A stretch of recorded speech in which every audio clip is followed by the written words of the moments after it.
So hello guys, it's 415 and 416. Okay, so 415, continuation po. Blank 은는 사람들이 안전하게 지나다닐 수 있도록 만든 길입니다. Okay, so magsimula tayo sa dulo. So, 길. So, it's a, yes, street, daan. No, daan. 길입니다. Ito po ay daan, 만든, na ginawa. Okay.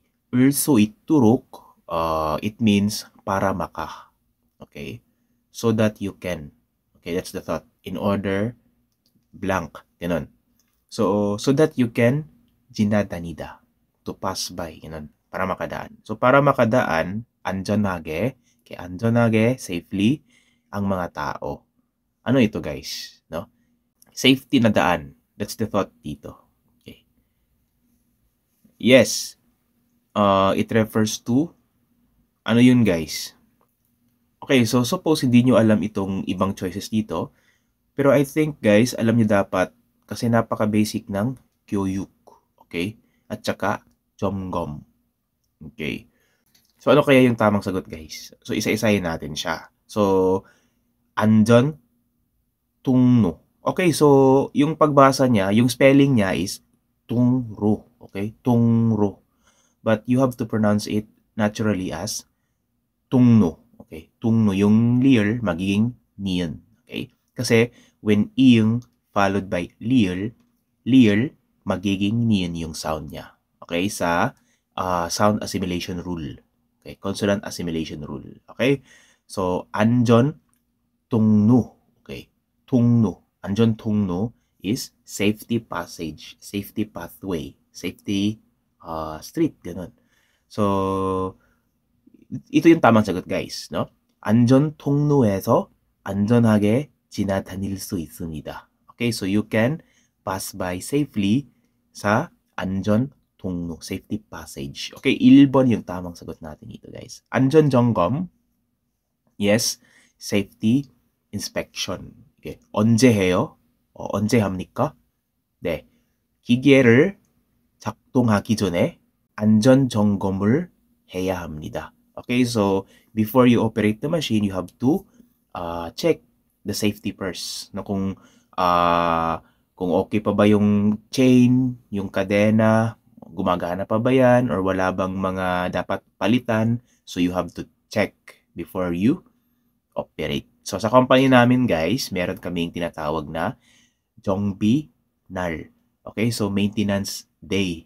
No, so in which sine-check namin lahat yung machines kung ano yung dapat palitan, ano yung dapat ayusin bago namin i-operate.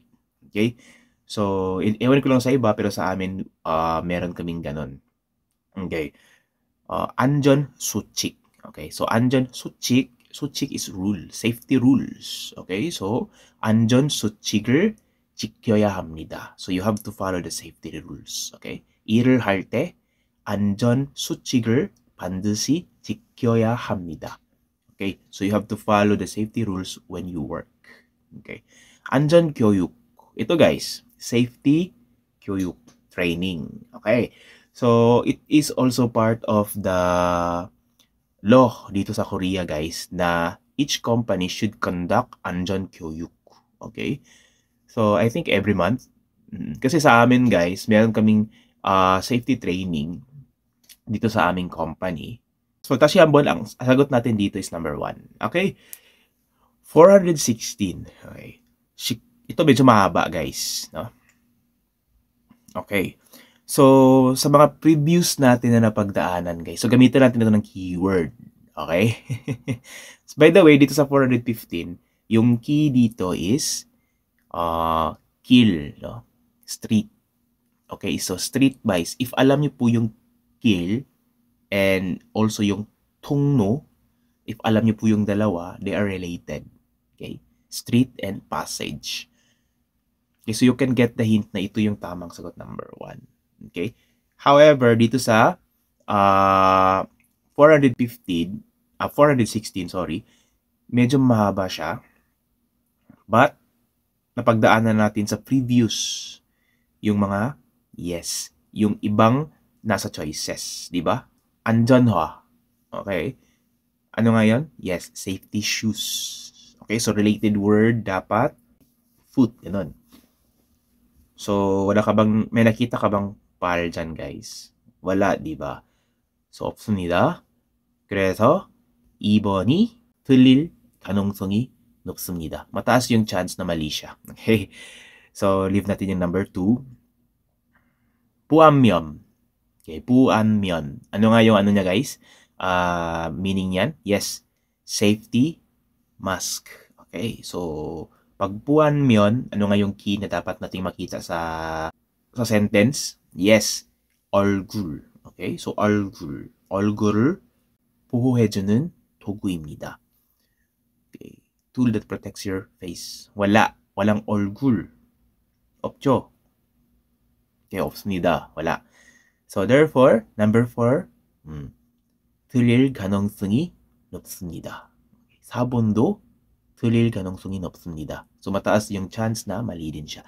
Okay? So 1 and 2 na lang, guys. Pero napagdaanan na kasi ito nating kuimakke, di ba? Sa previous na mga numbers. Bago lang yon, nasa 400 plus na rin. Di ko lang malala yung exact number. Ano nga yung kuimakke? Yes, earplugs, earmuffs, ganun.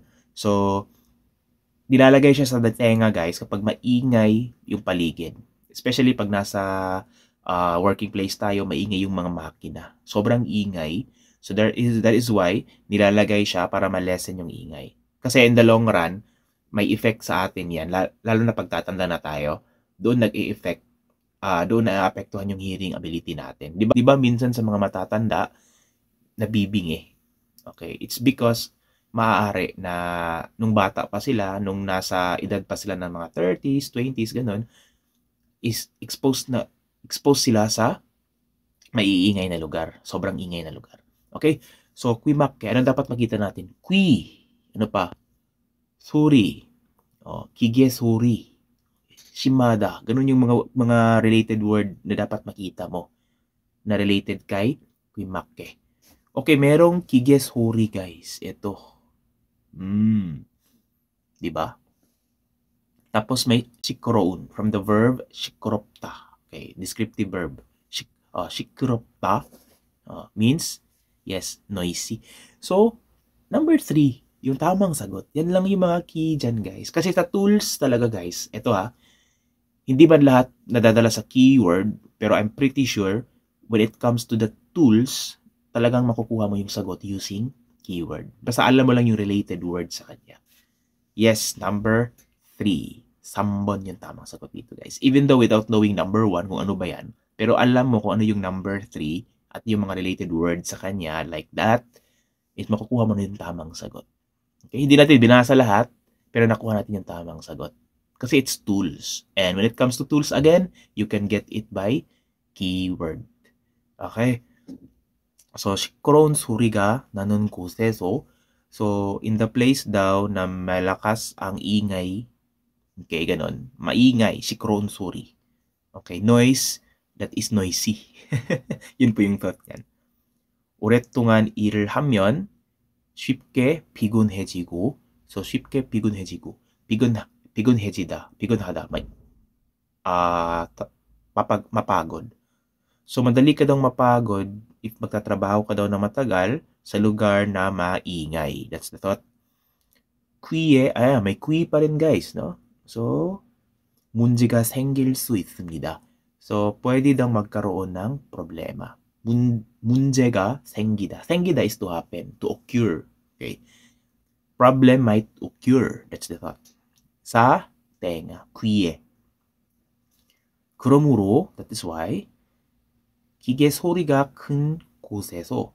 Okay, so, in the place daw na malaki, yung na malaki, ang 기계 소리, okay, machine noise, 귀막개를 착용하고, okay, so you have to wear earplugs, 작업해야 합니다, and have to work. Okay, that's the thought dito, guys. Again, 다시 한번, 3번 yung tamang sagot. By the way, 작업복 means safety clothes. Okay, yung uniform natin, guys. So, each workplace, meron yung prescribed uniform. So, nakadepende po sa nature of work kung ano yung dapat na uniform ninyo. 작업복. Okay? So, 다시 한번 정답 3번입니다.